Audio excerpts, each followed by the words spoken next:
असं काय आहे का की प्रेम हे एकदाच होतं, ते पुन्हा पुन्हा होत नाही? आणि आता आपण जर बघितलं तर व्हॅलेंटाईन डे हा पाश्चात्यांकडून आलेला आहे असं आपण समजतो. पण बेसिकली तो पाश्चात्यांकडून आलेला असला तरी आपल्या भारतात पाश्चात्यांकडून येण्यापूर्वी सुद्धा इथे वसंत पंचमी केली जायची. बरोबर. आणि त्या ठिकाणी त्या वसंत पंचमीमध्ये हातात फुलांचे माळे घालून प्रेमी युगुल ते त्या काळामध्ये फिरत असायचे. त्यामुळं ही काय कल्पना नवीन नाहीये. पण जेव्हा तिथं घंटी वाजली, आता त्याच्याशी बोलायचं कसं? किंवा त्याच्या डोक्यात घंटी वाजली तर तिच्याशी बोलायचं कसं? जे लोक घाई करतात आणि पटकन आय लव्ह यू म्हणून मोकळे होतात, तिथं अविश्वास निर्माण होतो. तो संवाद साधण्याचा उत्तम मार्ग नव्हे. आता प्रपोज डे म्हणून 14 तारखेला जो येणार आहे त्या ठिकाणी तुम्ही साठवून ठेवलेलं आहे, तिच्याशी तुम्ही काही बोललेले नाही आहात आणि तुम्ही जाऊन पटकन प्रपोज केलं तर ती म्हणेल की बाबा टाटा बाय बाय, मी जाते आता. नवरा जो आहे तो अक्षम आहे, म्हणजे त्याच्याकडे सेक्स करण्याची इच्छाच संपलेली आहे, किंवा बायको अशी आहे की तिच्याकडे सेक्स करण्याची इच्छाच संपलेली आहे. एक डिसऑर्डर आहे मेडिकलमध्ये, आपण त्याला म्हणतो. तर तसं आहे आणि मग लग्न केलेलं आहे. किंवा त्या ठिकाणी असं आढळलेलं आहे की लग्न झाल्यानंतर, तिचं लग्न झालं तर नवरा हा गे आहे, हां, किंवा बायको ही लेस्बियन आहे, असं आढळून आलेलं आहे. लग्न तर झालेलं आहे. तर अशा वेळी विवाहबाह्य संबंध हे चुकीचं म्हणता येऊ शकेल का? विचार करायला पाहिजे समाजाने. म्हणजे त्या ठिकाणी काय कारण आहे हे बघायला पाहिजे. फक्त त्या ठिकाणी घडायला काय पाहिजे? दोघांनी विभक्त होणं.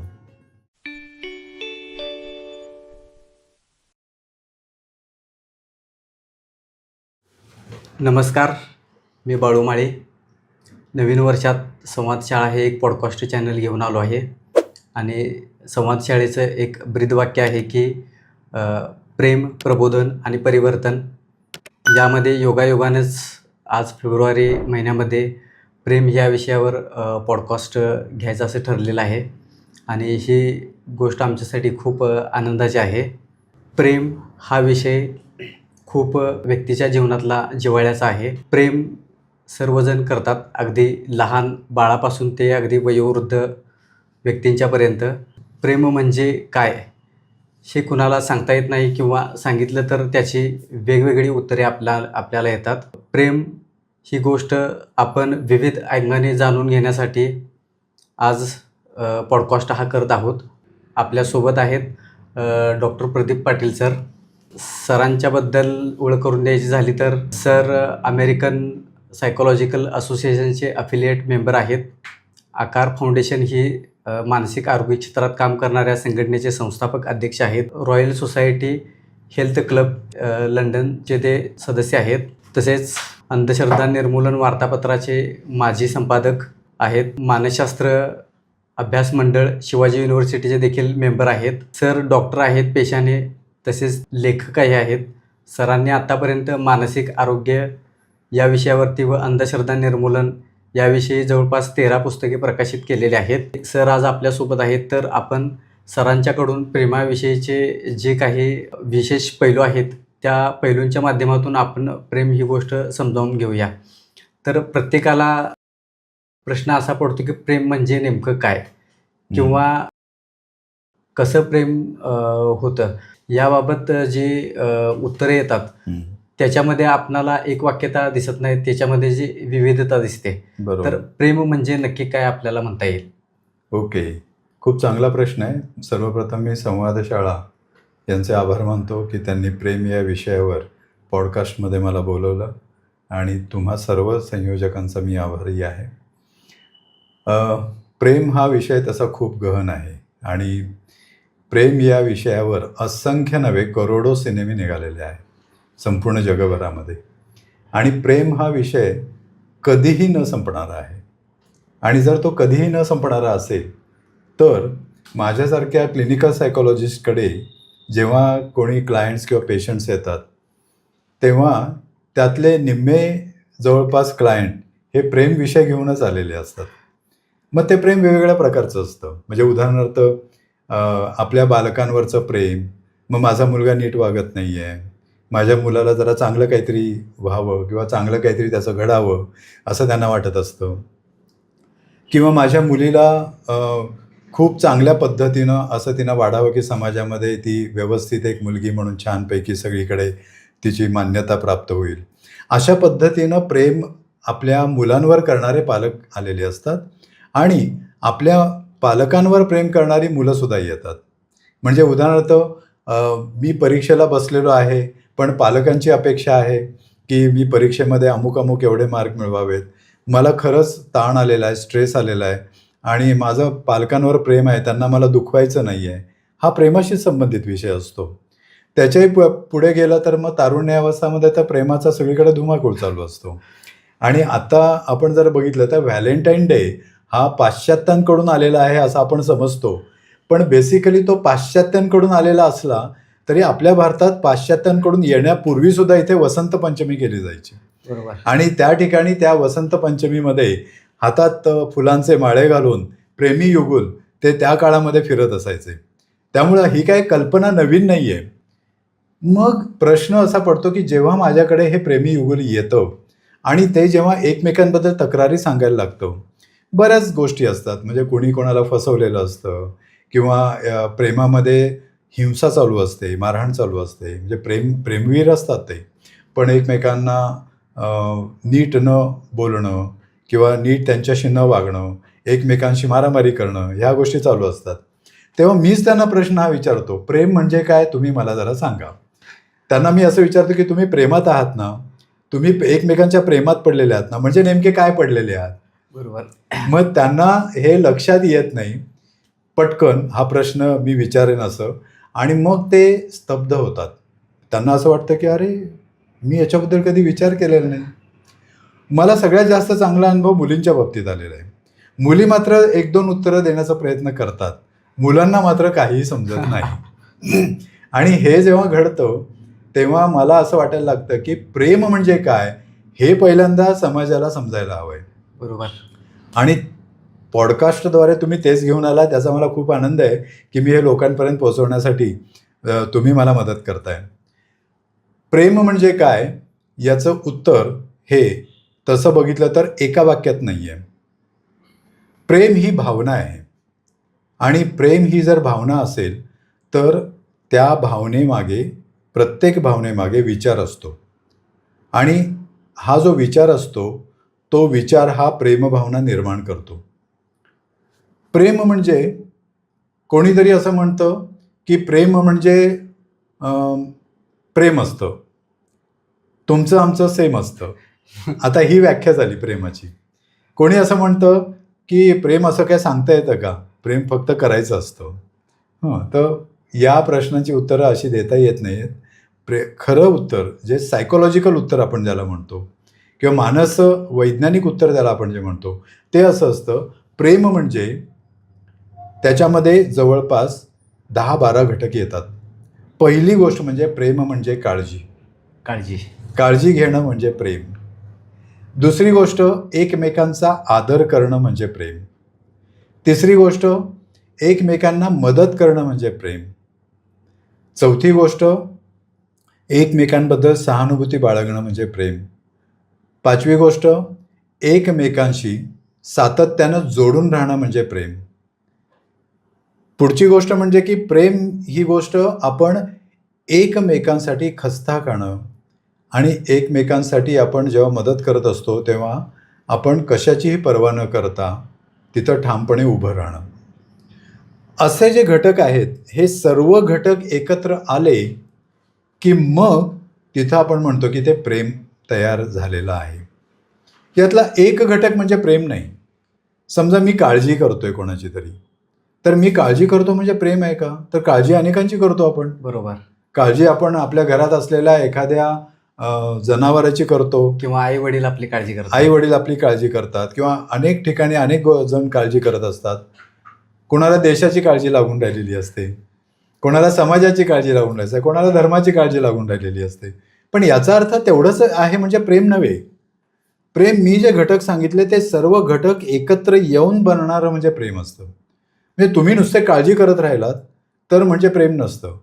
तुम्ही काळजी करत असताना तुम्ही त्याच्याबरोबर सहानुभूती, आदर, एकमेकांवर असलेला विश्वास ह्या सगळ्या गोष्टी जोडून घेताय की नाही हे महत्त्वाचं असतं. आणि या गोष्टी सगळ्या एकत्रितपणे ज्या मुला किंवा मुलींमध्ये किंवा ज्या पुरुष किंवा स्त्रीमध्ये सगळ्या गोष्टी आढळतील तिथं 100% प्रेम आहे असं आपण म्हणू शकतो. प्रेम हे आता तर काय तुम्ही ज्या पद्धतीनं सांगितलेलं आहे की प्रेम म्हणजे केवळ एका गोष्टीमध्ये सांगता येत नाही. तर तुम्ही जे घटक सांगितलेले आहेत की आदर, प्रेम म्हणजे आपुलकी, एकमेकांना सहकार्य करणे. हो. तर प्रेमामध्ये संवाद हा किती महत्त्वाचा ठरतो. कारण ज्या वेळेला प्रेमामध्ये प्रेमाची सुरुवात संवादाच्या माध्यमातून होते, हो. त्यावेळेला ते एकमेकांना अनुकूल वाटेल, एकमेकांना आवडेल अशा पद्धतीचा संवादाचा सुरुवातीला संवाद तशा प्रकारचा असतो. हो. पण संवादाचा तोच प्रकार अगदी प्रेम ज्या वेळेला पुढच्या टप्प्यात जातं, हो. त्यावेळेला तो तसाच राहत नाही, तर त्याच्यामध्ये त्या संवादामध्ये राग पुन्हा येऊ लागतो. हो. आणि मग त्यातून ते जे संबंध आहेत, प्रेमसंबंध, ते बरोबर. बिघडण्याची सुरुवात पण संवादापासूनच होते. हो. तर संवाद हा कसा म्हणजे परिणामकारक ठरू शकतो. संवाद आपण जेव्हा प्रेमामध्ये साधत असतो तेव्हा आपल्याला गोष्टी अशा लक्षात घ्याव्या लागतील की प्रेम हे जेव्हा पटकन बसतं, चटकन बसतं, म्हणजे त्याला आपण म्हणतो लव्ह ॲट फर्स्ट साईट किंवा Love at love first at sight. बरोबर, किंवा घंटी बज गई घंटी बजी. असं आपण म्हणतो. अशी घंटी वगैरे काही बजत नसते ॲक्च्युली. म्हणजे घंटी वाजते पण ती काही अशी अचानक नाही वाजत. जेव्हा आपण कोणावर प्रेम करायचं किंवा आपल्याला प्रेम म्हणून कोण आवडेल असे आपल्या गणित मनामध्ये जेव्हा सुरू होतात किंवा आपल्याला आकर्षण निर्माण होतं, तेव्हा आपल्याला ही व्यक्ती आवडेल किंवा ही व्यक्ती आवडणार नाही, तिच्यामध्ये हे असायला पाहिजे, हे नसायला पाहिजे, अशी गणितं मनामध्ये सुरू होतात. आणि ही जेव्हा गणितं मनामध्ये सुरू होतात तेव्हा ती गणितं हळूहळू नक्की होत जातात. ओके. आणि जेव्हा ती हळूहळू नक्की होत जातात आणि ज्या क्षणी ती पूर्ण होतात की आपल्याला छानपैकी एखादा सुंदर चेहरा असलेला मुलगा हवा आहे आणि मग तो आपल्याशी नीट वागणारा हवा आहे, तो काळजी घेणारा हवा आहे, त्याच्यामध्ये खूप काही चांगले गुण असायला पाहिजेत वगैरे वगैरे, आपण असे काही ना काहीतरी गोष्टी त्यामध्ये ॲड करत असतो. आणि हे एकाच वेळी घडत नाही. काही वेळा महिन्यांनी लक्षात येतो, काही वेळा 6 महिन्यांनी लक्षात येतं, काही वेळा पटपट लक्षात येतं.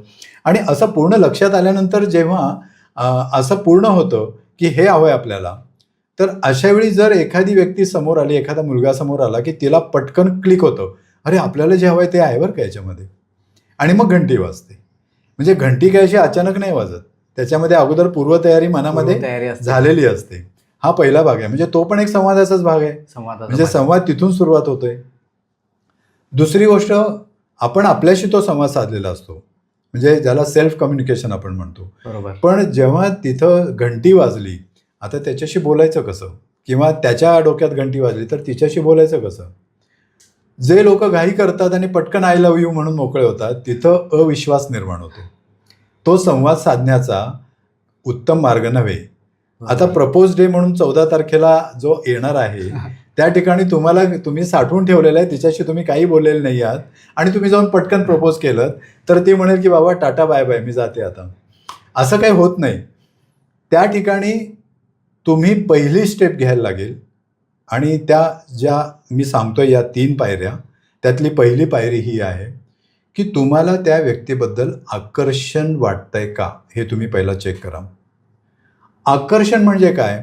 आकर्षण म्हणजे याचा अर्थ त्या व्यक्तीचा एकच गुण कुठला तरी तुम्हाला महत्त्वाचा वाटतो आणि त्यामुळं तुम्ही तिकडे खेचले जाता, त्या मुलीकडे किंवा त्या मुलाकडे तुम्ही खेचले जाता. आणि तो जो गुण आहे तो गुण तुम्हाला भारी वाटतो एकदम, आणि त्यामुळं तुम्ही त्या व्यक्तीशी लगेच संवाद साधता. आणि संवाद साधून तुम्ही असं म्हणता, हे लई भारी आहे तुझं, छान आहे, मस्त आहे एकदम, असं आपण म्हणायला सुरुवात करतो. आणि मग ते आणखी जवळीक येते त्याच्यामध्ये. आणि जवळीक आल्यानंतर त्या ठिकाणी उमलत्या वयामध्ये जनरली शारीरिक ओढीची फार मोठी गरज निर्माण झालेली असते. त्यावेळी मग हातात हात घेणं किंवा त्या ठिकाणी लगटून बसणं किंवा एकमेकांना मिठीत घेणं हे पटकन सुरू होतं आणि झटकन त्यांच्यामध्ये लैंगिक संबंधांपर्यंत मजल जाते. असं जर घडत असेल, ही पायरी जर असेल, तर ही केवळ आकर्षणाची पायरी आहे. हे प्रेम त्याला नव्हे. आपण प्रेम म्हणू शकत हे नाही. प्रेम नव्हे, याला प्रेम म्हणता येणार नाही. असं कुठल्या तरी एका गुणावर भाळून तुम्ही पटकन सगळ्या गोष्टी सांगून मोकळे झालात आणि तुम्ही एकदम झटकन मिठीत गेलात, हे प्रेम नव्हे.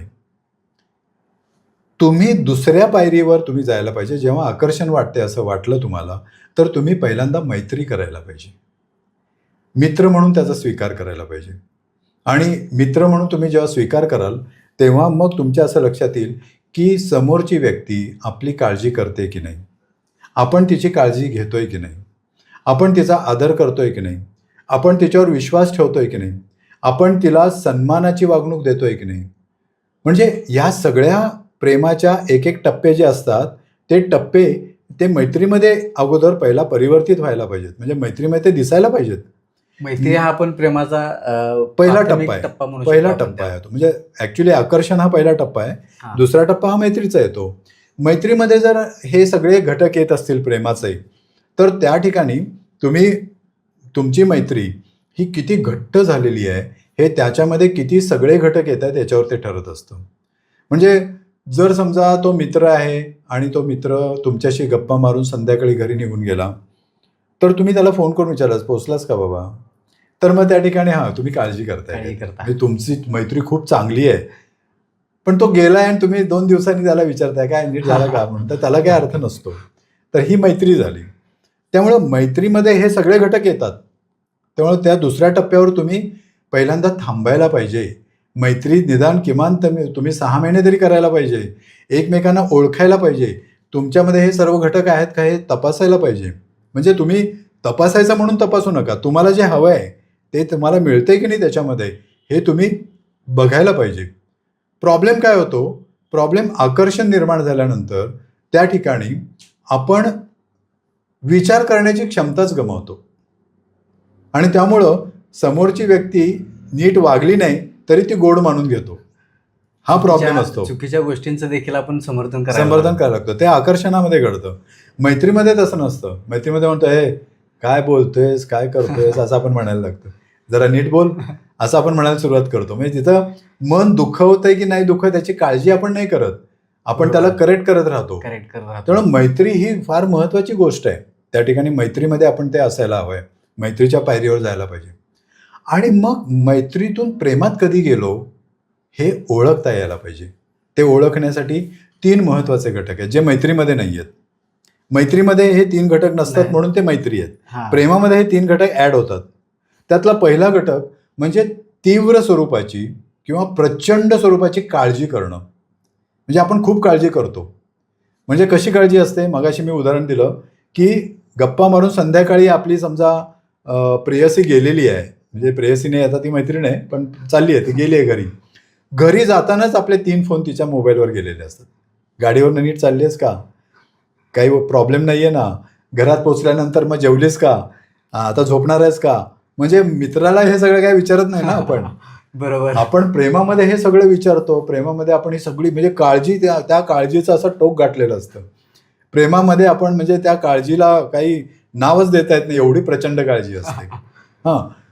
ही झाली एक घटक प्रेमामध्ये ऍड झालेली गोष्ट.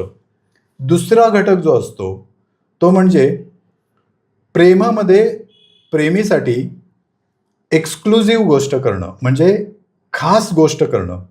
खास गोष्ट म्हणजे याचा अर्थ काय? मी एक उदाहरण देतो की समजा तुमच्या मित्राचा वाढदिवस आहे किंवा मैत्रिणीचा वाढदिवस आहे, तर तुम्ही कॉन्ट्रीब्युशन काढता आणि मग एक मोठं गिफ्ट देता. खास मित्र असेल तर तुम्ही दोघे तिघे एकत्र येता आणि त्याला प्रेझेंट देता. पण ते जर तुमची प्रेयसी असेल तर तुम्ही कॉन्ट्रीब्युशन काढून द्याल का? ते स्पेशल गिफ्ट असते. ते स्पेशल असतं.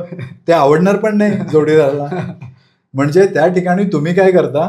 तुम्ही स्पेशल अशा स्वरूपाचं काय करता? गिफ्ट तयार करता. म्हणजे समजा आपली प्रेयसी आहे आणि त्या प्रेयसीला पिवळ्या रंगाचा ड्रेस खूप छान दिसतो, तर तो आता आपल्या गावात कुठे मिळालेला नाही आहे. चला मग पलीकडे शेजारच्या गावात जाऊया, तिथं जाऊन बघूया. मग तुम्ही गाडी काढता, तिथं जाता, तिथे सगळी दुकानं ढुंढाळता आणि मग ते ड्रेस शोधून काढता, तो खास आणता आणि मग सरप्राईज देता. मित्रासाठी एवढं कराल? एवढं नाही करणार तुम्ही. म्हणजे खास करून तुम्ही गोष्टी करत असता.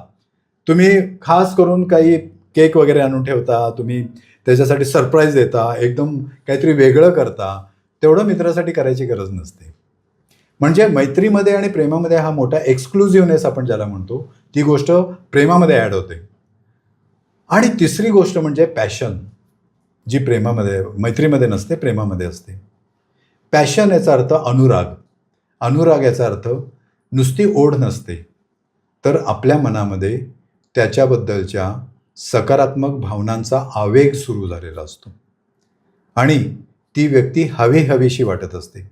ती सतत आपल्या जवळ असावीशी अशी वाटत असते. तिला सतत आपण भेटावंसं वाटत असतं. हे मित्रांमध्ये नसतं, हे प्रेमामध्ये येतं. आणि तिच्याबरोबर आपण सतत राहून गप्पा माराव्याशा वाटत असतात. आपलं सगळं काही मनातलं जे काही आहे, संवाद साधण्याचा हा मुद्दा जो आहे, तो सगळा तिच्यासमोर किंवा त्याच्यासमोर होतावासा वाटतो. आणि आपण काही लपवून ठेवत नाही. आपल्या जे मनात असेल ते आपण सगळं मोकळे होतो देऊन. आणि त्याच जोडीनं आपण त्या व्यक्तीला एवढी जवळची मानतो की तिच्या मांडीवर डोकं ठेवून झोपतो, तिच्या खांद्यावर डोकं ठेवून झोपतो, तिचा हात हातात घेतो, तिला आपण जवळ घेऊन तिचा किस घेतो. आपण तिला असं म्हणतो की तुझ्याशिवाय कोणी नाही आहे मला जगण्यासाठी. आणि आपण असंख्य असे शब्द वापरायला सुरुवात करतो. तुझ्यासाठी काय वाटेल ते, काय बी, असं आपण म्हणायला लागतो. म्हणजे तिथं एक प्रकारचा पॅशन, अनुराग तयार होतो. आणि हा जो अनुराग आहे, हा अनुराग हा तुमच्यामध्ये एक मोठा बंध तयार करतो. आणि तो बंध असल्यामुळे तुमची जवळीक वाढते, इंटिमसी म्हणतो आपण त्याला. ती जवळीक वाढते आणि ती जवळीक वाढल्यामुळे तुम्ही इतके जवळ येता की कधी कधी त्याचं रूपांतर हे सेक्समध्ये सुद्धा होऊ शकतं. आजकाल बहुसंख्य मुलामुलींमध्ये प्रेमामध्ये सेक्स असावे की नसावा हा प्रश्नच उरलेला नाही आहे. म्हणजे तो प्रेमात तुम्ही पडलात तर तो कालांतराने तो सेक्सकडे जातो. म्हणून मी नेहमी म्हणतो, प्रेम हा सेक्सकडे नेणारा दरवाजा आहे आणि तो तिकडे घेऊन जातो. म्हणजे या ठिकाणी प्रेमाची भाषा, संवाद हे सगळं वेगळं असतं. मैत्रीमध्ये हे नसतं. आणि त्यामुळं संवाद तुम्ही जेव्हा साधता तेव्हा तो संवाद आपसूकपणे, उत्स्फूर्तपणे घडत असतो. तो तुम्ही घडवून आणलेला नसतो. आणि त्यामुळं प्रेम हे जे घडतं ते उत्स्फूर्त असतं, ते जुळवून आणलेलं नसतं.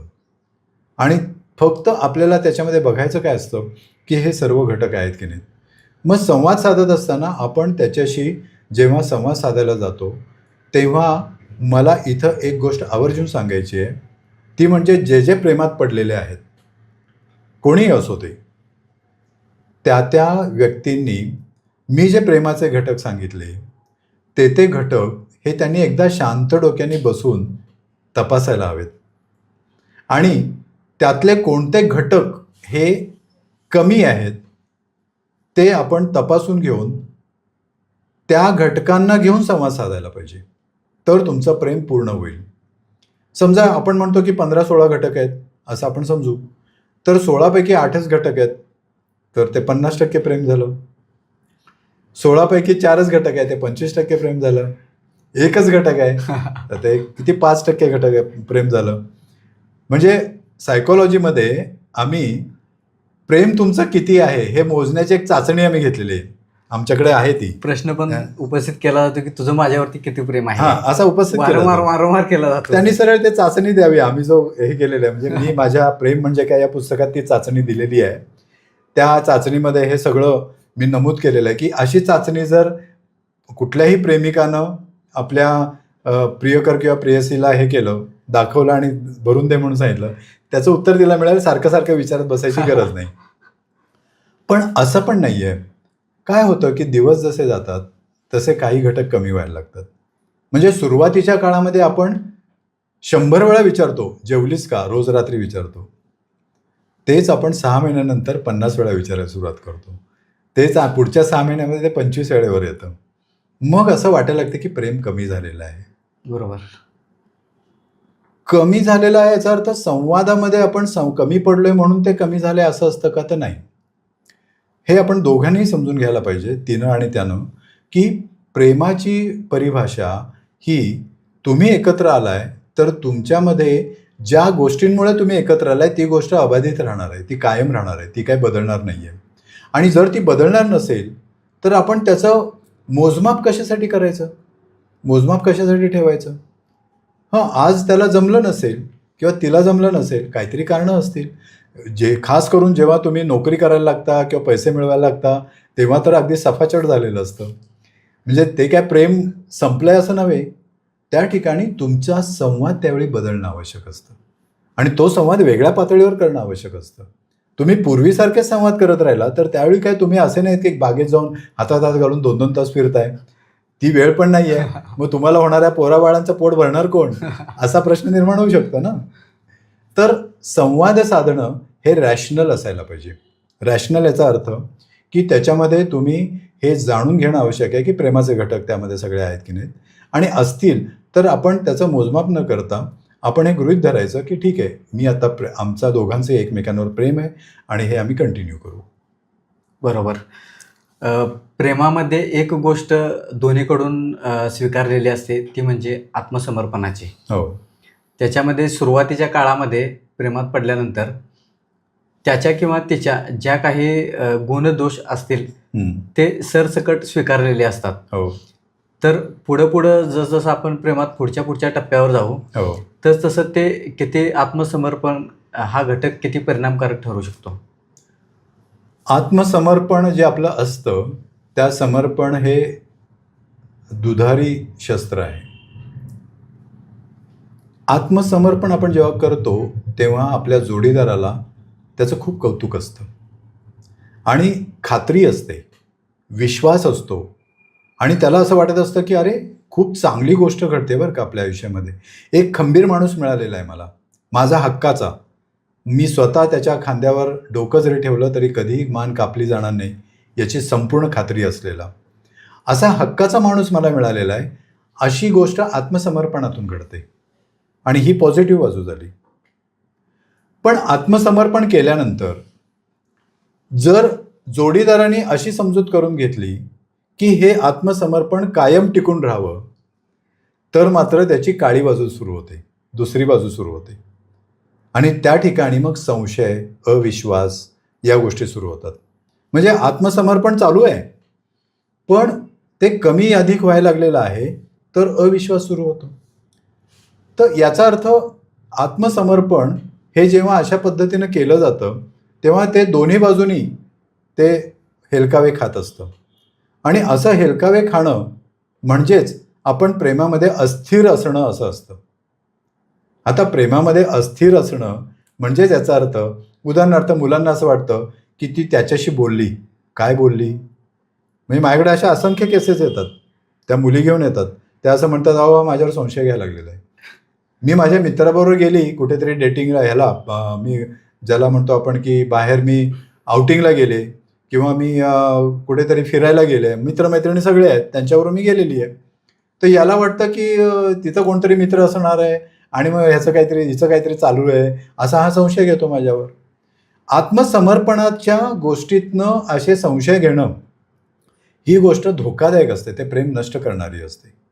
मुलींना असं वाटतं की तो जर सतत बाहेर राहिलेला आहे आणि कामानिमित्त सगळीकडे फिरतोय आणि रात्रीच घरी येतोय आणि मग फोन करतोय आपल्याला घरी, आपल्या म्हणजे तिच्या घरी फोन करतोय किंवा तिला मेसेज टाकतोय किंवा टेक्स्टिंग करत असताना कमी मेसेज यायला लागलेत आता, किंवा मग व्हॉट्सअपवर दिसतंय की टेक्स्टिंग आपल्याला 9 वाजता रात्री केलेलं आहे पण पुन्हा व्हॉट्सअप 12 वाजता ओपन करून बघितलं तरी अजून आहे तो व्हॉट्सअपवर, म्हणजे याचं काय चाललेलं आहे, असं जेव्हा मुलींना वाटायला लागतं तेव्हा तिथे संशय निर्माण होतो. दोन्ही बाजूनी हे घडतं. पण मग असं असेल तर तुमचं प्रेम हे अविश्वासू आहे, म्हणजे तुमचा विश्वास कमी झालेला आहे. त्यातला विश्वास हा घटक आपण घेतोय, तो विश्वास हा कमी झालेला आहे.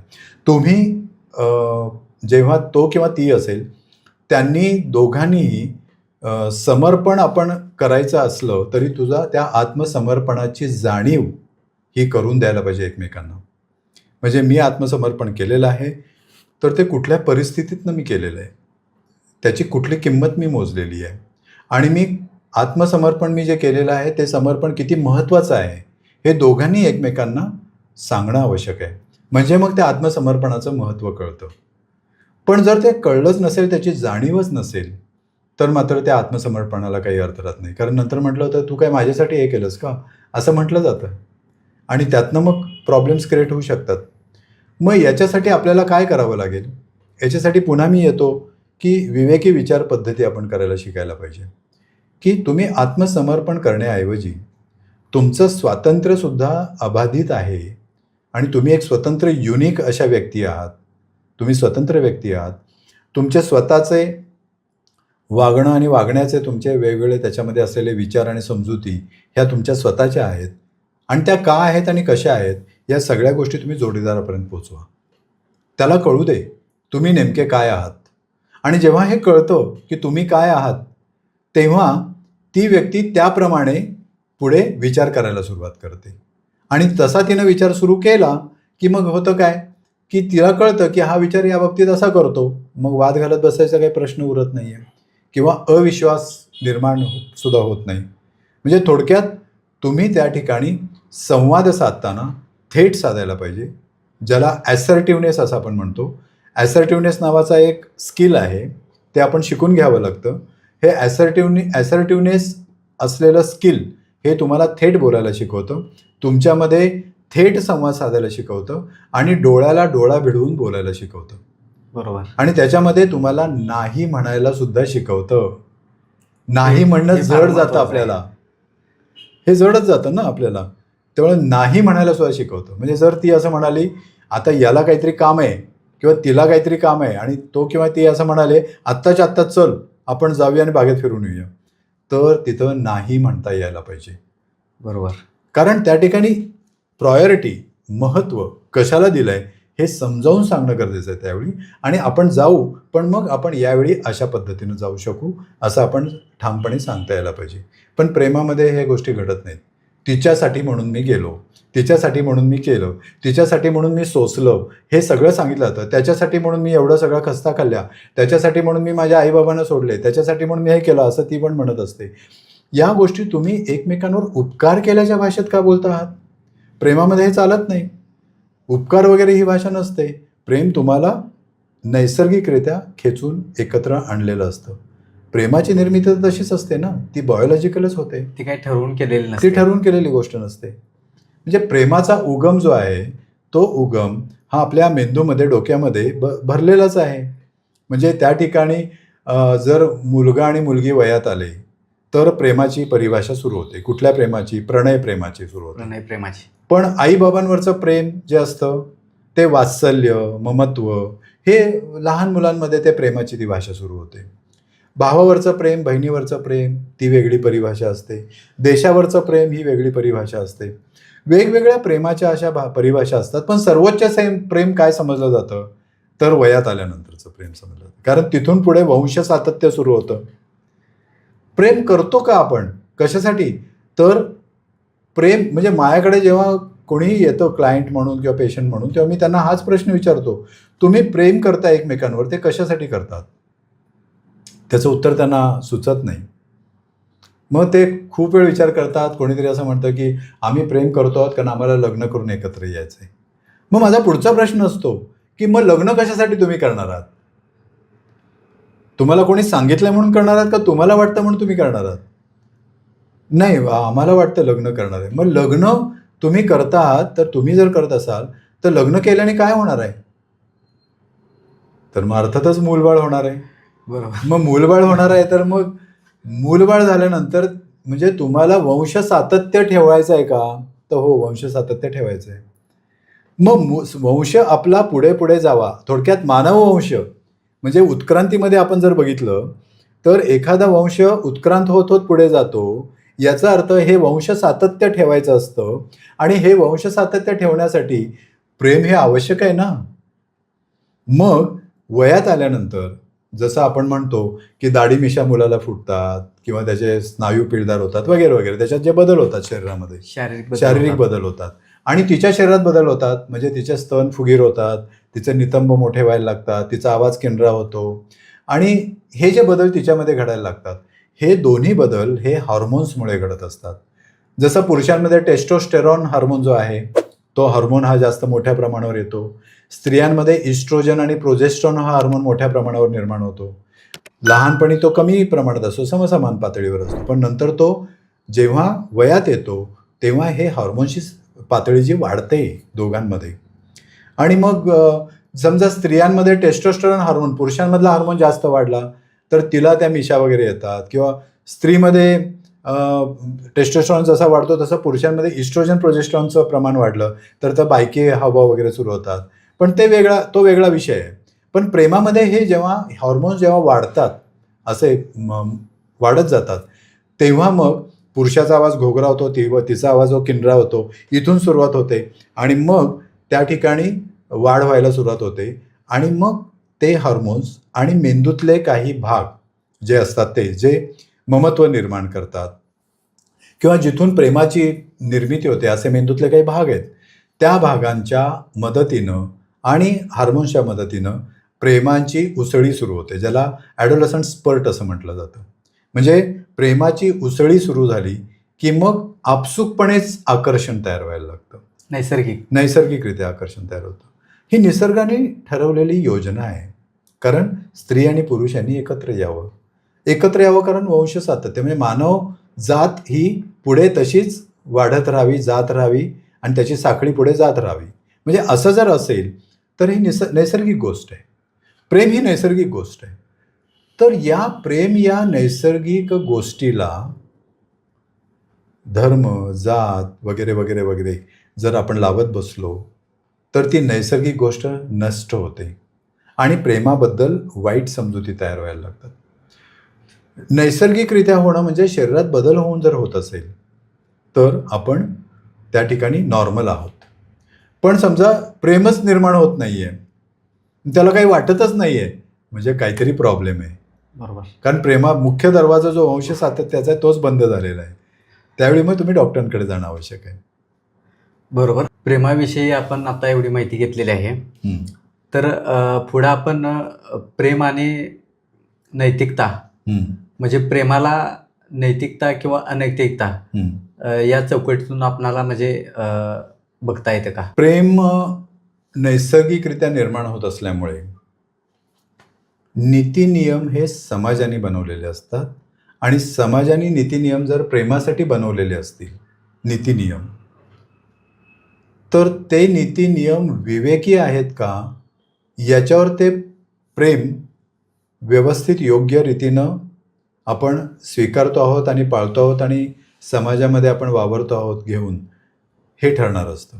म्हणजे आता उदाहरणार्थ मी तुम्हाला सांगतो की जेव्हा तुम्ही असा एक नीती नियम करता की विशिष्ट वय झाल्यानंतरच लग्न करायचं, तोपर्यंत तुम्ही काही नाही करायचं, तर या ठिकाणी तुम्ही काहीतरी त्याच्यामागे एक योजना आखलेली असते. योजना कोणती असते? वयात आल्यानंतर तुम्ही शिक्षण घ्यावं, शिक्षण घेऊन तुम्ही कमवण्याच्या पात्रतेचे व्हावं आणि मग तुमची एकदा कमवण्याची पात्रता निर्माण झाली तर तुमच्या खर्चाने तुम्ही तुमच्या जोडीदाराचा खर्चसुद्धा भागवू शकाल इतपत क्षमता निर्माण करून तुम्ही स्वतंत्र व्हावं. ही जर योजना असेल तर हे एक प्रकारची नीती निर्माण झालेली आहे. याला आपण नीती म्हणतो. ही नीती आहे आणि याच्यात चुकीचं काहीच नाही आहे. म्हणजे समजा कोणी वयात आल्याला प्रेम करतंय आणि मग ते शिक्षण पण सोडून दिलं आहे आणि पैसे कमवायचे तर गोष्टच नाही आहे आणि नुसताच प्रेम करत तो फिरतोय, तर ते काय धरून होणार नाही. त्या समाजाने ठरवलेल्या त्या नियमाला, नीती नियमाला धरून नाही होणार.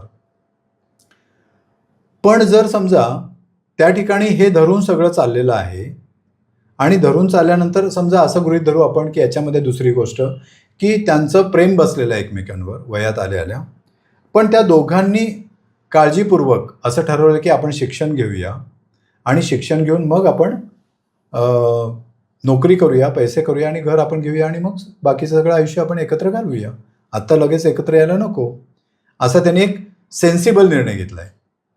तर असा निर्णय घेतलेला असेल आणि जर तुमचा नीती नियम तुम्ही असा लावला असाल की नाही ते प्रेम पण नाही करायचं, तुम्ही ते पण नाही, ते पण बंद करा, असं तुम्ही मागे लागला असेल तर ते चूक आहे.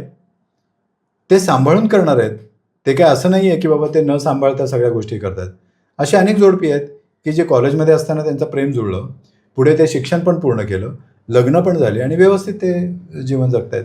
म्हणजे याचा अर्थ नीती नियम हे जर तुम्ही स्वतः वैयक्तिक पातळीवर त्या समूह गटाने समाजाने तयार केलेले असतील तर ते पूरक असायला पाहिजेत प्रेमाला. प्रेमाला जर पूरक नसतील, प्रेमाला मारक असतील, तर त्या नीतिनियमांना काही अर्थच नाही आहे.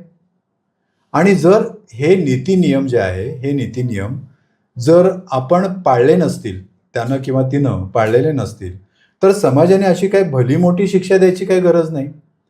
म्हणजे आता उदाहरणार्थ, की आता काही प्रेमी युगुलं ही बाहेर जाऊन बसतात, कुठेतरी जाऊन बसलेली असतात, गार्डनमध्ये असतील, कुठेतरी किल्ल्यावर गेलेले असतील किंवा आणखी कुठेतरी गेलेले असतील, आणि त्या ठिकाणी जाऊन बसून ते गप्पा मारत बसलेले असतात. त्या ठिकाणी प्रेमाचे चाळे करतायत त्या अशा सार्वजनिक ठिकाणी, तर तो नियम चुकीचा आहे. पण त्या ठिकाणी ते व्यवस्थित जाऊन गप्पा मारतायत आणि परत ते निघून येतात, तर तो काही चुकीचा नाही आहे.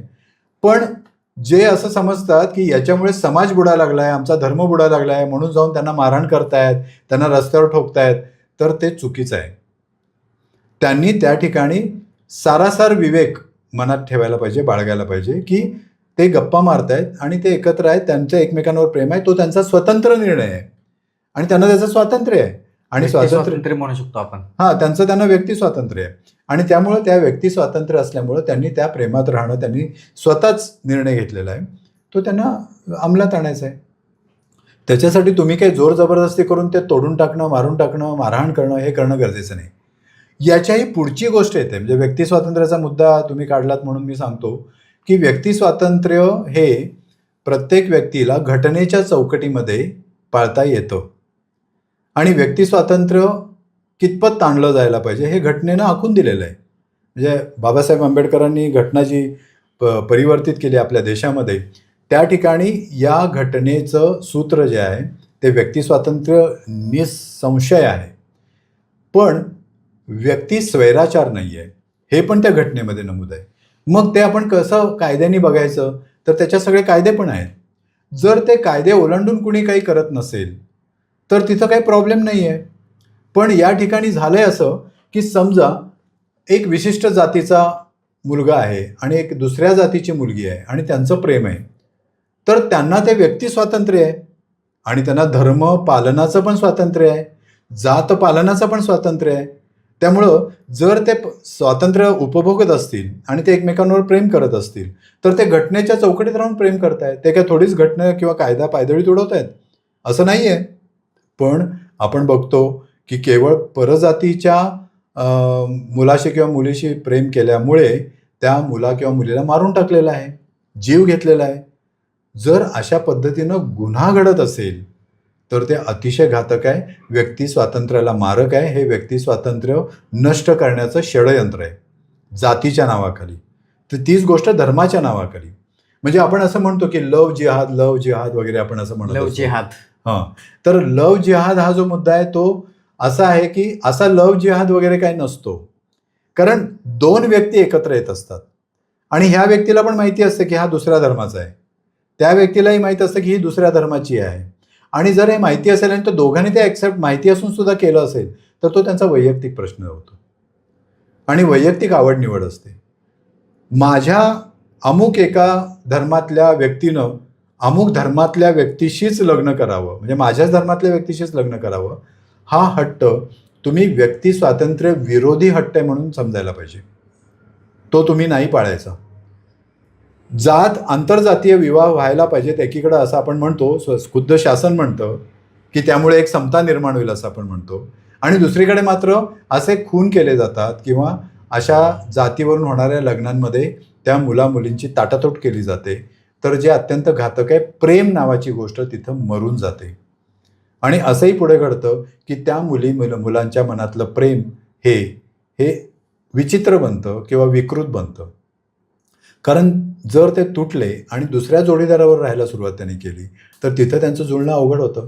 तिथं सायकोलॉजिकल प्रॉब्लेम्स सुरू होतात, तिथं ॲडजस्टमेंट डिसऑर्डर सुरू होतात आणि हे जेव्हा सुरू होतं तेव्हा तिथं वेगळे प्रॉब्लेम्स क्रिएट होतात.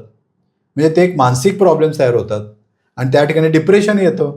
डिप्रेशन हा जगातला आता नंबर 1चा रोग आहे की जिथं निराशा विकृती येते आणि त्या ठिकाणी मग या कारणांनी जेव्हा धर्म जात किंवा गरीब आणि श्रीमंत या कारणांनी सुद्धा जेव्हा जर वेगळं केलं जात असेल तर तेही चुकीचं आहे.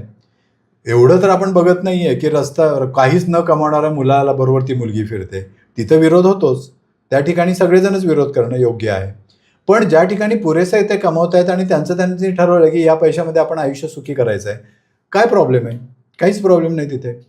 पण मुलींनी पण हे लक्षात घ्यायला पाहिजे की म्हणजे मी अशा कित्येक केसेस बघितलेल्या आहेत की मुलगा काहीच करत नाही आहे आणि ती मुलगी त्याच्या प्रेमात पडलेली आहे. किंवा ती मुलगी काही शिकत नाही आहे, काही नाही आणि तिला धड कळत पण नाही आहे काही, तरी तो मुलगा तिच्या प्रेमात पडलेला आहे. आणि अशा वेळी प्रेमात पडल्यानंतर कुटुंबावर ताण येतो. कारण उद्या काही घडलं तर त्याचा सगळा भार कुटुंबावर पडतो, आईबाबांवर पडतो आणि त्यांना ते सगळं सांभाळावं लागतं. तेव्हा मुलामुलींनी सुद्धा हा विचार करायला पाहिजे की निदान आपण कमवते असणं गरजेचं आहे, शिक्षण व्यवस्थित घेणं गरजेचं आहे आणि त्याच जोडीनं सामाजिक जबाबदाऱ्या ज्या असतात त्या जबाबदाऱ्या पेलण्याची क्षमता आपल्यामध्ये निर्माण झालेली आहे हे पण बघणं गरजेचं असतं. त्यानंतर आपल्याला असे काही प्रेमामधले केसेस बघायला मिळतात. प्रेमामध्ये जे प्रॉमिसेस दिलेले असतात, मी तुझ्याशी लग्न वगैरे करेन, किंवा जी प्रलोभनं दाखवली जातात आणि शरीर सुख मिळवलं जाते आणि नंतर त्याचं रूपांतर फसवणुकीमध्ये केले जाते. अशा वेळेला त्या व्यक्तीची मानसिक संतुलन थोडं ढासळलं जाते आणि मग अशा वेळेला आत्महत्येसारखे विचार त्या व्यक्तीच्या मनामध्ये येतात. प्रेमातला जो अत्युच्च लेवलचा जो आनंद असतो तो एकदम पूर्णपणे ढासळला जातो. प्रेम ही सर्वात वेदनादायी, दुःखदायी ही त्यांना वाटू लागते. तर अशा प्रसंगी भावनिक संतुलन त्यांनी कसं सांभाळून घेतलं पाहिजे? चांगला प्रश्न आहे. आजकाल ब्रेकअपचं प्रमाण वाढलेलं आहे.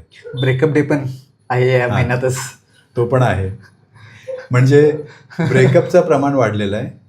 साधारणपणे 25 वर्षापूर्वी अशी गोष्ट होती की प्रेम जुळायलाच खूप वेळ लागायचा, त्यामुळे ब्रेकअप व्हायला पण खूप वेळ लागायचा. म्हणजे पूर्वीच्या काळामध्ये असं होतं की तुम्ही चिठ्ठ्या पाठवणार, तुम्ही पत्र पाठवणार, त्यावेळी SMS नव्हते, मोबाईल नव्हते, चॅटिंग नव्हतं. आता जुने हिंदी सिनेमे तुम्ही बघितले तर तासनतास तो प्रणयाराधन करतोय, गाणं म्हणतोय, तिला तो जवळ ओढून घेण्याचा प्रयत्न करतोय मानसिक पातळीवर, किंवा तिला वश कशी होईल याच्यासाठी प्रयत्न करतोय वगैरे वगैरे.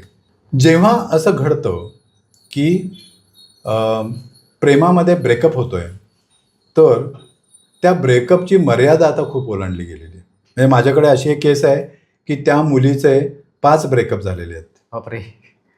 त्यातल्या 2 ब्रेकअप नंतर त्या मुलीला डिप्रेशन सुरू झालं. 4थ्या ब्रेकअप नंतर तिला सायकॅट्रिक ट्रीटमेंट दीर्घकाळ घ्यावी लागली. गंभीर आहे. आणि मग 5व्या ब्रेकअपच्या वेळी ती माझ्याकडे काउन्सिलिंगला आली. अर्थातच तिला मी पहिलाच प्रश्न विचारला, प्रेम म्हणजे काय? पण मुद्दा असा आहे की ब्रेकअप तुमचा जो होतो तो ब्रेकअप आज अशा विचित्र अवस्थेमध्ये आलेला आहे की तुमची सकाळी ओळख होते आणि रात्री तुमचा ब्रेकअप होतो. या अवस्थेपर्यंत प्रेम आलेलं आहे. आता जर असं ब्रेकअपचं जर हे प्रेम आलेलं असेल तर मात्र याला काही अर्थ नाही आहे. म्हणजे याला प्रेम तर म्हणता येत नाही, हे आकर्षण आहे फक्त. आपण मगाशी जो पहिला टप्पा किंवा पायरी आपण म्हटली पायरी बघितली, तर तुम्ही प्रेमात नाही आहात. तुमचा ब्रेकअप हा प्रेमाचा झालेला नाही आहे, तुमच्या आकर्षणाचा ब्रेकअप झालेला आहे. प्रेमाचा ब्रेकअप जेव्हा होतो तेव्हा तो विविध कारणाने होतो. म्हणजे एक तर आपण इमान राखलेलं नाही त्या नात्यामध्ये, प्रामाणिक राहिलेलो नाही आहे.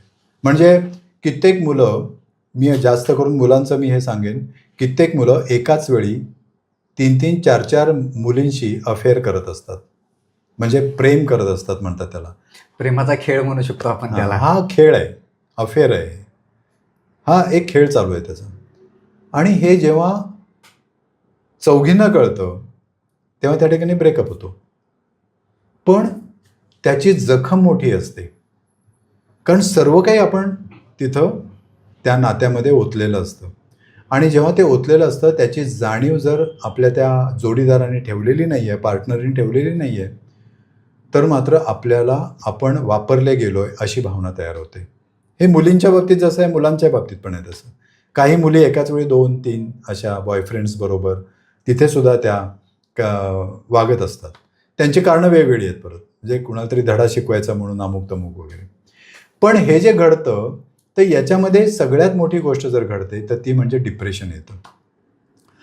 डिप्रेशन आल्यानंतर आपल्याला या जगामध्ये प्रेम नावाच्या गोष्टीवरचा विश्वास उडतो आणि प्रेम नावाची कुठलीच गोष्ट अस्तित्वात नाही असं त्याचं मत बनायला लागतं. त्याच्या जोडीनं दुसरी गोष्ट अशी निर्माण होते की आता आपण प्रेमात जर पडलो तर जोडीदारावर विश्वास ठेवायचा नाही. आणि तिसरी गोष्ट अशी होते की जर तो ब्रेकअप सहन झाला नाही तर आत्महत्या केली जाते. बऱ्याच वेळा प्रेमभंगातून नैराश्य येऊन झालेली आत्महत्या असते.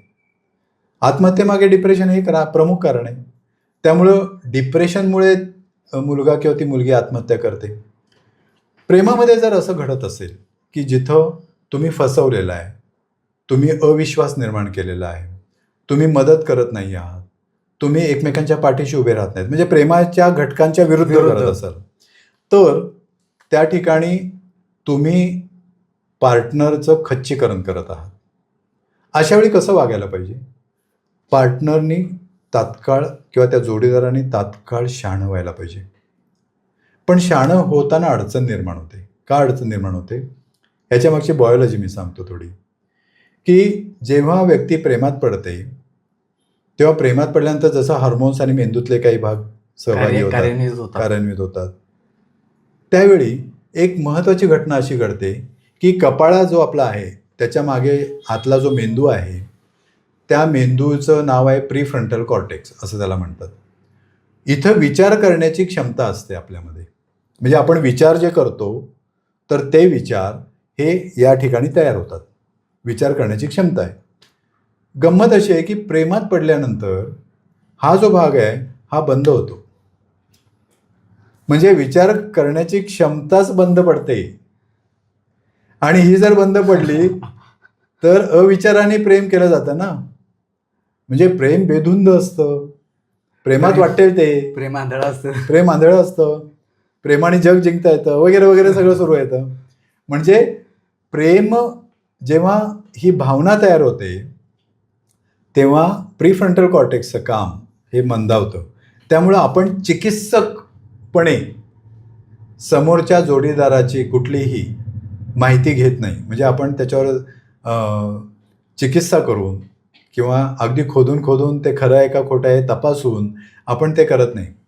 समजा तो त्या ठिकाणी असं आपल्या लक्षात आलं की त्याच्या खिशामध्ये सिगरेटचं पाकिट सापडलेलं आहे, आपण दुर्लक्ष करतो. किंवा असं आढळून आलेलं आहे की ती खोटं बोलते, ॲक्च्युली घडलं आहे दुसरं पण ती खोटं बोलते, तरी आपण मग दुर्लक्ष करतो. कळलं मला म्हणतो आणि सोडून देतो. म्हणजे या ठिकाणी आपलं हे बंदच झालं विचार करण्याचं. त्यामुळे आपण फक्त कुणाला महत्त्व देतो, फोकस कुणाला देतो तर आपल्या जोडीदाराला. त्याला दुखवायचं नाही एवढंच महत्त्वाचं असतं. आणि म्हणून त्या ठिकाणी सुरुवातीच्या काही काळामध्ये आपण काही तपासणी करत नाही प्रेमात पडल्यानंतर. हीच गोष्ट लग्न झाल्यानंतर पण आहे बरं का. लग्न झाल्यानंतर जेव्हा दोघांचे शरीर संबंध सुरू होतात तेव्हा सुद्धा हे बंद झालेलं असतं. साधारणपणे 1.5 वर्षानंतर मग इथली खिडकी उघडायला लागते आणि मग हळूहळू सुरू होतं तू मी. मग तू असं केलीस, तू तसं बोललीस, तुझं असं झालं, तिचं माझं असं झालं, हे बोलणं सुरू होतं. आणि त्याच्यातनं खटके उडायला लागतात. हेवेदावे सुरू होतात. आणि हे हेवेदावे जेव्हा सुरू होतात तेव्हा त्या ठिकाणी प्रेम नावाची गोष्ट कमी व्हायला लागते. आणि हे नंतरची गोष्ट आहे. म्हणजे हे हळूहळू पुढे घडत जाणारी गोष्ट आहे. प्रश्न असा आहे की जर असं हे बायोलॉजिकली असेल, जीवशास्त्रीयदृष्ट्या असेल, तर मानसिक पातळीवर विचार करून आपण त्याच्यावर मात करायला पाहिजे. म्हणजे आपण त्याच्याशी संवाद साधायला पाहिजे की ज्या संवादामुळे आपला पार्टनर हा नाराज होणार नाही, परंतु जो इश्यू आहे, जो प्रश्न आहे, जी समस्या आहे ती मात्र सोडवता येईल. आणि तो प्रश्न आणि तो इश्यू सोडवण्यासाठी आपल्याला कम्युनिकेशन स्किल आपण ज्याला म्हणतो, संवाद साधणारी जी कौशल्य असतात ती कौशल्य शिकून घ्यावी लागतात. आणि ती कौशल्य शाळा कॉलेजेसमधनं शिकवणं आवश्यक आहे. ती कुठल्याही शाळा कॉलेजेसमध्ये शिकवली जात नाहीत. ती जर शिकवली गेली तर प्रेमी युगुल भरकटून वाटेल तसं वागणार नाही. हे एक प्रकारचं प्रशिक्षण आहे. याला आपण सॉफ्ट स्किल्स म्हणतो, जी शिकवायला हवी आहेत खरं तर. आणि तो अभ्यासक्रमाचा एक भाग असायला हवा आहे. शिक्षण व्यवस्थेमध्ये या लोकांना रॅशनल थिंकिंग स्किल्स ही शिकवायला पाहिजेत.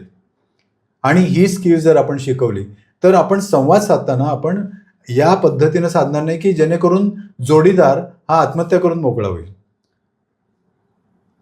मग जर हे असं असेल तर मग प्रश्न असा निर्माण होतो की आपण प्रेमासाठी जे काही करणार आहोत आणि प्रेमात पडून आपण जे वागणार आहोत ते आपलं वागणं हे व्यवस्थित ठेवण्यासाठी आपण काही ना काहीतरी शिकणं आवश्यक आहे अशी भूमिका तयार जर झाली ते शिकल्यानंतर, तर मग प्रेमामध्ये एक प्रकारची सुदृढता येईल. म्हणजे प्रेम हे घट्ट होईल. उलट प्रेम नाहीसं होणार नाही, नष्ट होणार नाही. पण तशी तर व्यवस्था अजून नाही आहे आणि तशी व्यवस्था येणं आवश्यक आहे. काही वेळा असंही घडतं की प्रेमामध्ये नाहक गैरसमज निर्माण होतात किंवा जाणीवपूर्वक निर्माण केले जातात. म्हणजे आता नवीन आलेला एक पोक्सो कायदा आहे. पोक्सो हा कायदा जो आहे त्या कायद्यामध्ये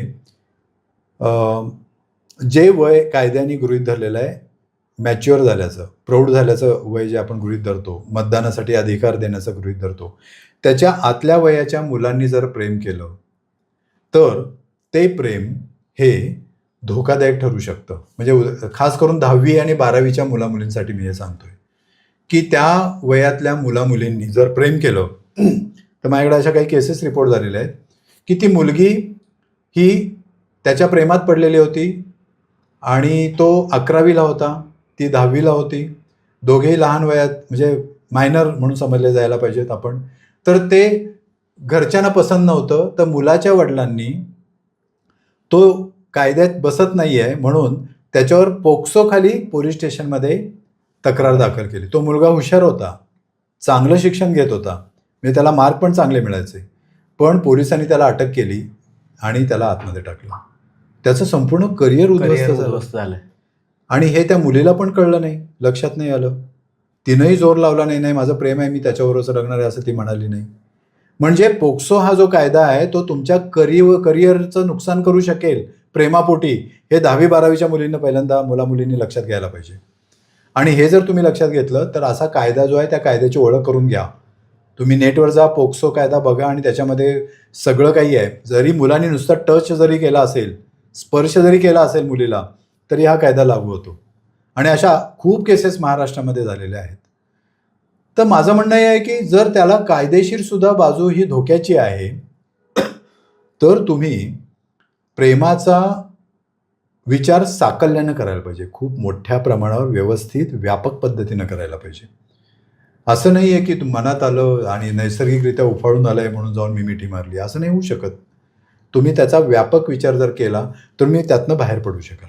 प्रेमात फसवणूक झाल्यानंतर त्यांच्यामध्ये एक अशी भावना निर्माण होते की प्रेम हे एकदाच होत असतं आणि जे माझ्याकडून झालेलं आहे आणि त्याच्यामध्ये माझी फसवणूक झालेली आहे, तर पुन्हा ते प्रेम करण्याच्या प्रयत्नात नसतात किंवा त्याबद्दल त्यांचे अनुकूल विचार नसतो त्यांचा. बरोबर. तर असं काय आहे का की प्रेम हे एकदाच होतं, ते पुन्हा पुन्हा होत नाही? नाही, असं काही नाही आहे. प्रेम हे पुन्हा पुन्हा सुद्धा होऊ शकतं.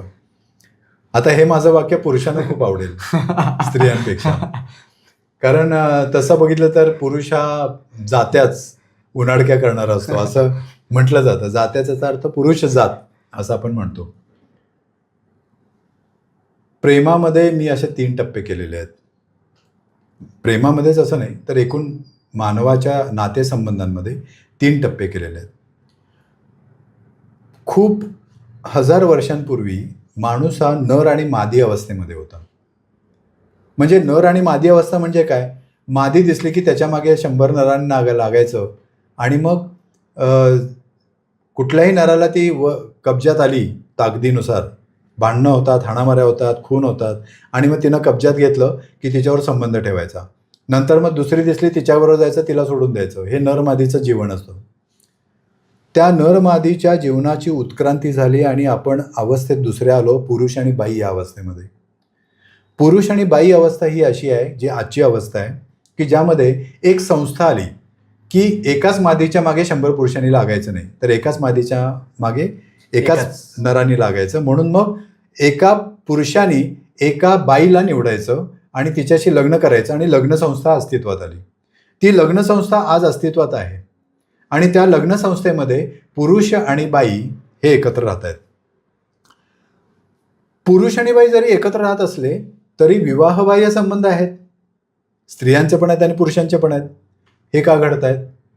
त्याची खूप मोठी यादी आहे. म्हणजे ते प्रेमात पडतात म्हणून घडतात का? तर हो, प्रेमात पडतात. पण प्रेमात का पडतात? तर आत्ताचा जो जोडीदार आहे त्या जोडीदाराबरोबर त्याचं पटत नाही आहे, त्याचं नीट रुचत नाही आहे, आवडत नाही आहे, किंवा मग आवडतंय, सगळं बरोबर आहे, तरीसुद्धा ती पण आवडलेली आहे. अनेक कारणं असू शकतात. पण मग विवाहबाह्य संबंधांमध्ये जेव्हा आपण जातो तेव्हा त्या ठिकाणी परत आपण लग्न केलेल्या जोडीदाराला आपण काय केलेलं असतं? टाळलेलं असतं, बाजूला सारलेलं असतं आणि एक प्रकारे फसवणूक झालेली असते तिथे. आज परिस्थिती अशी आहे, म्हणजे मोठमोठे सर्वे असं सांगतात की विवाहबाह्य प्रेमाचं आणि संबंधांचं प्रमाण हे 60 ते 65% पोचलेलं आहे. म्हणजे 10 पैकी 6 जण हे विवाहबाह्य प्रेमामध्ये आहेत, असं मेट्रोजमध्ये, म्हणजे पुणे, मुंबई, चेन्नई वगैरे वगैरे अशा मोठ्या शहरांमध्ये ते सर्वेजमधून दिसून आलेलं आहे. सायकोलॉजिकल सर्वेज आहेत. पण या सर्वेजमधून हे दिसून जरी आलेलं असलं तरीसुद्धा त्याच्या कारणाच्या मुळाशी कोणीतरी जायला पाहिजे ना, की असं का घडतंय? हे प्रेम नावाची गोष्ट बदनाम होते याच्यामध्ये. तर त्याची कारणं अनेक आहेत, वेगवेगळे आहेत, जसं मी मगाशी म्हटलं तसं. पण मग हे करणं अनैतिक आहे का, जसं मगाशी म्हटलं तसं, किंवा हे चुकीचं आहे का, हे वाईट आहे का? तर त्याचं उत्तर असं आहे की कोणत्या परिस्थितीमध्ये ते प्रेम आणि ते नातं आहे त्याच्यावर ते ठरतं. सगळ्यांना सरसकट आपण परिस्थितीवर अवलंबून असतं. सरसकट आपण सगळ्यांना न्याय लावू शकत नाही. म्हणजे असं असतं उदाहरणार्थ की नवरा जो आहे तो अक्षम आहे, म्हणजे त्याच्याकडे सेक्स करण्याची इच्छाच संपलेली आहे, किंवा बायको अशी आहे की तिच्याकडे सेक्स करण्याची इच्छाच संपलेली आहे. एक डिसऑर्डर आहे मेडिकलमध्ये, आपण त्याला म्हणतो. तर तसं आहे आणि मग लग्न केलेलं आहे. किंवा त्या ठिकाणी असं आढळलेलं आहे की लग्न झाल्यानंतर, तिचं लग्न झालं तर नवरा हा गे आहे, हां, किंवा बायको ही लेस्बियन आहे, असं आढळून आलेलं आहे. लग्न तर झालेलं आहे. तर अशा वेळी विवाहबाह्य संबंध हे चुकीचं म्हणता येऊ शकेल का? विचार करायला पाहिजे समाजाने. म्हणजे त्या ठिकाणी काय कारण आहे हे बघायला पाहिजे. फक्त त्या ठिकाणी घडायला काय पाहिजे? दोघांनी विभक्त होणं हे घडायला पाहिजे. किंवा मग पार्टनरने असं ठरवलं असेल की नाही, मी तुझ्यावर राहणार, तुला जे हवं ते मी मोकळीक देते, तर इट्स ओके. तो त्यांच्या दोघांचा अंतर्गत मामला आहे. अशा सुद्धा केसेस आहेत माझ्याकडं की बायकोनी किंवा नवऱ्याने परवानगी दिलेली आहे आणि त्यांचे रिलेशनशिप बाहेर आहेत. पण मग ते अनैतिक आहेत असं मी नाही म्हणणार. पण याच्यात प्रॉब्लेम सगळ्यात मोठा कोणता असतो? प्रॉब्लेम हा असतो की एक सांभाळताना नाकी 9 येतं रिलेशनशिप. तिथं 2-2 सांभाळताना किती प्रॉब्लेम्स क्रिएट होत असतील. त्याच्यामध्ये 4 गोष्टी खर्च होतात. नंबर 1, पैसा तर खर्च होतो. मग माझं म्हणणं आहे, ज्याचे खिसे रोज लाखांनी भरलेले आहेत त्याने काय पाहिजे ते करावं, त्याला जे काय असेल ते, कारण त्याच्या पैशाला काय त्याची किंमत नाही आहे, तो उधळत बसलेला आहे सगळीकडे. दुसरी गोष्ट, आपल्या स्वतःची मानसिक क्षमता. म्हणजे ही भांडते, ही पण भांडते, डोक्याला हात लावलाय आणि तिथे रडत बसलाय, किंवा जाऊन गळफास लावून घेतलाय, नाही उपयोगाचा. मानसिक क्षमता अशी पाहिजे की मी हे पण सांभाळेन, ते पण सांभाळेन. ही मानसिक क्षमता बहुसंख्य पुरुषांकडे नसते किंवा स्त्रियांकडे नसते. तिसरी गोष्ट अशी असते, समाजाला तोंड देण्याची क्षमता. कारण असं जर लक्षात आलं की बाहेर ख्याली आहे, तो बाहेर ख्याली असा शब्द वापरला जातो, म्हणजे तो बाहेर संबंध ठेवून आहे किंवा तिचे बाहेर काहीतरी संबंध आहेत, तर ते अनैतिक आहेत असं समाज म्हणतो. आणि मग तो टोचायला सुरुवात करतो, वाटेल तसा वाईट रिमार्क द्यायला सुरुवात करतो, वाईट साईड बोलायला सुरुवात करतो. ते सगळं पचवून त्या नात्यामध्ये उभं राहण्याची क्षमता पाहिजे. तेवढी क्षमता आहे का हे आपण अगोदर चेक करायला पाहिजे. आणि चौथी गोष्ट, त्या ठिकाणी वेळ. एकाला वेळ देता येत नाही. जर एक साधा फोन केला नाही तर लगेच घरातनं फोन येतो, किंवा ती कुठे गेली असेल तर लगेच 4 फोन जातात, कुठे गेलीस म्हणून. आता 2-2 असेल किती 8 फोन होतील ना तुमचे. वेळ कुठून आणणार एवढा? तुम्ही पोट कमवण्यासाठी बाहेर पडणार की आणखी कशासाठी बाहेर पडणार? म्हणजे वेळ हा मुद्दा आहे. आणि ह्या 4ही गोष्टी ज्याच्याकडे आहेत, आणि तो जर करत असेल ते, म्हणजे मगाशी मी समाजाला तोंड देण्याची क्षमता जे म्हटलं त्याच्यामध्ये अ, अ, समाजाला अजिबातच किंमत न देण्याची वृत्ती मनामध्ये तयार व्हायला पाहिजे. आणि त्याच्या अगोदरचा जो मुद्दा मी सांगितला की अ, भांडणं होत आहेत आणि ती मानसिकता आपली बिघडते, तर आपली मानसिकता जर सक्षम नसेल आणि आपण जर मानसिकरित्या विकृत झालो, बिघडलो, तर अनेक प्रॉब्लेम्स क्रिएट होतील. म्हणजे आपलं कामधंद्यावर लक्ष लागणार नाही. मी अशा कित्येक केसेस बघितलेल्या आहेत की कामावर परिणाम झाला आहे, त्यामुळं त्यांचं इन्कम कमी झालेलं आहे आणि शेवटी घर रस्त्यावर आलेलं आहे. असंही घडलेलं आहे. म्हणजे त्याचे दुष्परिणाम जे आहेत ते झेलण्याची ताकद अशी असायला पाहिजे. मग तुम्ही पाहिजे तेवढी रिलेशनशिप करा, पण ते मुळातच फार कठीण काम आहे. पण तरीसुद्धा लोक ते प्रयोग करत राहतात आणि त्याच्यातनं प्रॉब्लेम्स क्रिएट होतात आणि ते प्रॉब्लेम्स क्रिएट झाले म्हणून आमच्यासारखे क्लिनिकल सायकोलॉजिस्टकडे भरपूर भरणा चालू असतो. म्हणून आम्ही असं म्हणतो की अरे असे केसेस होऊ देत, आम्हाला आमचं पोट चालेल त्याच्यावर. पण हा जोक आहे. खरी गोष्ट अशी आहे की नाही, नीट विचार करायला पाहिजे, समाजाने नीट विचार करायला पाहिजे. आणि त्यामुळं अशा गोष्टी ज्या आहेत, या गोष्टी प्रकृती आणि विकृती याच्याशी संबंधित आहेत. प्रकृतीला आपल्याला जे सोसवेल ते आपण करायला पाहिजे. विकृतीमध्ये आपण जातोय की नाही हे आपण चेक करत राहायला पाहिजे.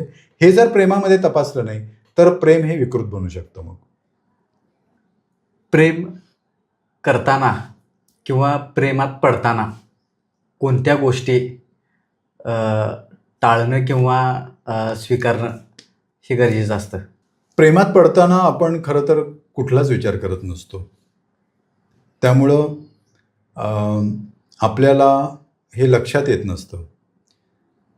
सगळ्यात जास्त केसेस माझ्याकडे कोणत्या येतात की मुलगा नापास झाला किंवा मुलगी नापास झाली की पालक घेऊन येतात आणि मग जेव्हा मी त्यांचं काउन्सिलिंग सुरू करतो आणि जेव्हा मी त्यांच्यामध्ये त्यांचा शोध घ्यायला लागतो मनाचा, तेव्हा मला असं आढळतं की ते कुणाच्या ना कुणातरी प्रेमात आहेत आणि त्याचा परिणाम अभ्यासावर झालेला आहे आणि त्याच्यामुळं पालक चिंतित झालेले आहेत.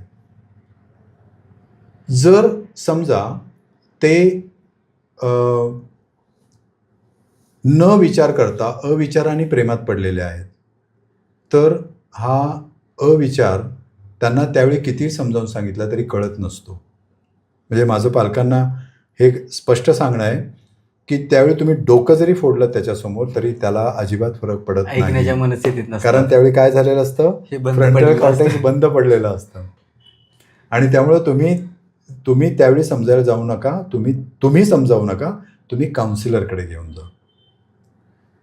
काउन्सिलर त्याला व्यवस्थित सांगू शकेल. मी बऱ्याच वेळा असं त्यांना सुरू करतो की हां ठीक आहे, तुमचं प्रेम आहे, चालू ठेवा, पूर्ण पाठिंबा आहे. मी आईबाबांना पण सांगतो पाठिंबा द्या म्हणून.